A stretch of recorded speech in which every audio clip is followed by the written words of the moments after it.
Hello everyone, it's time for the textual part of a literature reader, New Broadway. In this video, I'll cover the textual part of the poem Mending Wall. Question number 1 from the part understand, choose the correct options. Three options of a question has been given here. We have to choose the correct option. First is the poem makes the readers reflect upon the human habit of, and the correct option is option number 2, creating walls to mark boundaries and to keep peace with neighbors.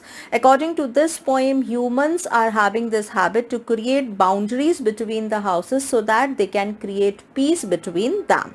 Next is the speaker. The correct option is option number 1, questions the need for walls. Because the poet of this poem, Mr. Robert Frost, does not like creating boundaries anywhere. So he is questioning readers that why do we need to create walls.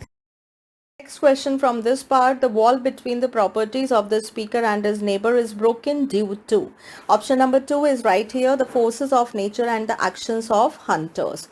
Here real actions of the hunters is not shown here, but the possibility of the interference of hunters has been given here. So we can say the wall was created at public place.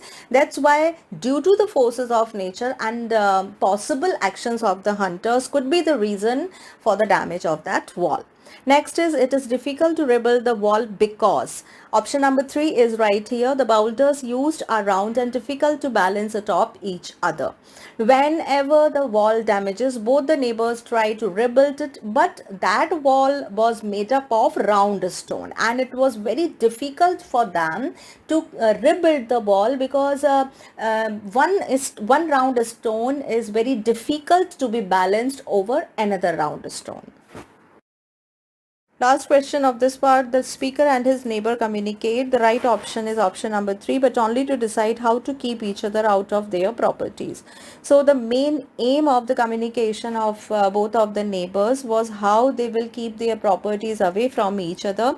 But in later half of the poem, poet realized this thing that there should no wall between the neighbors, and he tried to make his neighbor understand, but his neighbor was not ready to displace that wall from that place. Question number 2, how do the hunters cause damage to the wall? The answer is the hunters don't even hesitate to tear down the walls to find the rabbits from hiding to please their barking, yelping dogs.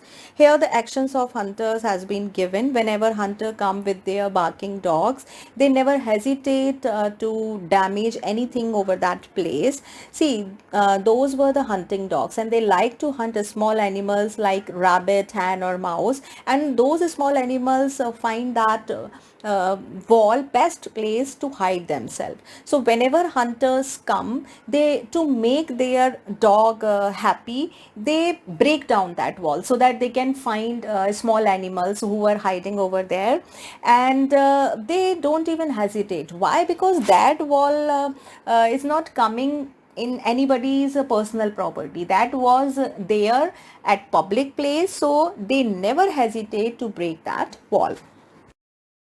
Question number 2, why does the mounting of the wall by the speaker and his neighbor appear to be an outdoor game? The answer is it has become an outdoor game because the boulders keep falling down and the neighbors keep rebuilding the wall by balancing them. The fingers of the neighbors are rough and callous with the handling of boulders over and over again. They find the task just like another outdoor game. Whenever you go for any outdoor game, you fall down, you get hurt, but even then you enjoy. Just like during the rebuilding of wall, the neighbors find their hand rough and very hard by handling those big round and rough stone, but even then they enjoy just like any other outdoor game. How? Because whenever they try to fix one round stone over another, it falls down, and again they try to fix that, and again it falls down. So it was just like a game, and they enjoy or they like to rebuilding the wall every time. Next question, what according to the speaker is the real reason to build a fence or a wall around one's property? The answer is, the speaker points out, those walls are normally used to keep livestock enclosed, but since they do not have that problem, they don't require a wall. His neighbor is unwilling to compromise his hereditary wealth. He is unwilling to go beyond something his father used to say. Livestock means animals. Nobody is having any animal, so they don't require a wall, but his neighbor is not allowed to go beyond his father's saying. And what was his father saying? Good fences make good neighbors. Means according to his father, if there will be a wall or boundary between the houses of the neighbors, then there will be peace remain always. Hereditary wealth means we can say that that wall might have been created by neighbor's father, so neighbor considers that wall as his hereditary wealth. Okay, so that's why this was also one of the reason that he was not ready to damage that wall. Question number 3, find the lines that mention, describe the following. Some meanings has been given here from the lines of this poem. We have to find out that which line of this poem is having the particular meaning. Sentence number A, damage done to the wall by hunters. We have to find out the line that shows this meaning from the poem, and the line is, where they have left not one stone on a stone, but they would have the rabbit out of hiding to please the yelping dogs. Next is the huge holes in the wall. The line from the poem is, and makes gaps even two can pass abreast. Next meaning, the time when people begin to mend their homes, etc. And the line from the poem is, but at a spring mending time we find them there. And next is maintaining the boundary line. This meaning is described by the line, and on a day we meet to walk the line and set the wall between us once again. We keep the wall between us as we go. Next meaning, the idea that neighbors have nothing to fear from each other, and the line that is described, this meaning is, there where it is we do not need the wall. Next meaning is the idea that the speaker's neighbor refuses to see the truth and has negative ideas. This meaning is described by the lines of the poem. They are, he moves in darkness as it seems to me, not of woods only and the shade of trees. He will not go behind his father's saying, and he likes having thought of it so well. He says again, good fences make good neighbors. And the last meaning is the fact that people are possessive about their own space and their property is described by the poem line. I see him there bringing a stone grasped firmly by the top in each hand like an old stone, savage armed. Either this question can come in the form of choosing right lines from the poem, or like this. If the question comes like this, then you have to learn these lines. Question number 4 from the part info. What principle is the neighbor guided by? Would you call him an asocial person? Asocial means a person who is not interested in following the rules and regulation of the society. The neighbor believes that good fences make good neighbors. He can be called an asocial person because despite his neighbor's continual warnings, he refuses to pull down the wall between their gardens. The wall serves no logical purpose since it is frail and keeps breaking. Still, the neighbor insists upon putting that boundary between them. Frail means weak. So, yes, we can say that the neighbor was an asocial person because the poet tries many times to make him understand by putting different type of facts that shows no use of that wall over there.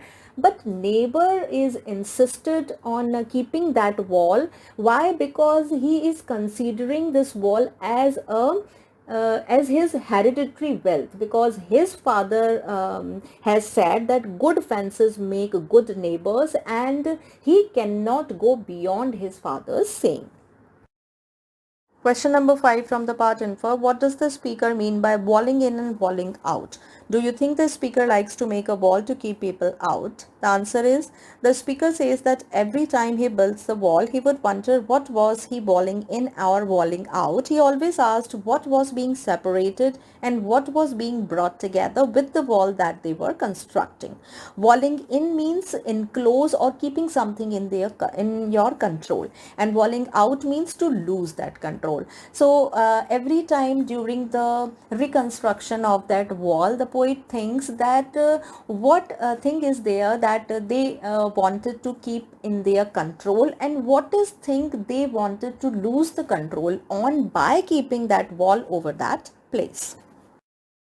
Question number 6 from the part appreciate. As you know, a simile is a figure of speech that makes a comparison showing similarities between two different things. It uses words like and as. Find the lines that use a simile. We have to find lines from the poem that are showing the use of simile, that is a figure of speech. I see him there bringing a stone grasped firmly by the top in each hand like an old stone savaged arm. In these lines we can see the word like means here is the use of simile can be seen in this poem. Question number 7. As you know, a metaphor is a figure of speech which makes an implicit, implied or hidden comparison between two things that are unrelated but share some common characteristics. Here words like or as are not used. Find the lines that use a metaphor. Another figure of speech is asked in this question, that is metaphor. Simile and metaphor, they both try to find the characteristic or similarities between two different things, but the difference between both the figure of speech, that simile is having the use of words like and as, but metaphor is not having the use of word like these. We have to find out the hidden purpose or hidden similarities or hidden comparison between two things by the figure of speech metaphor.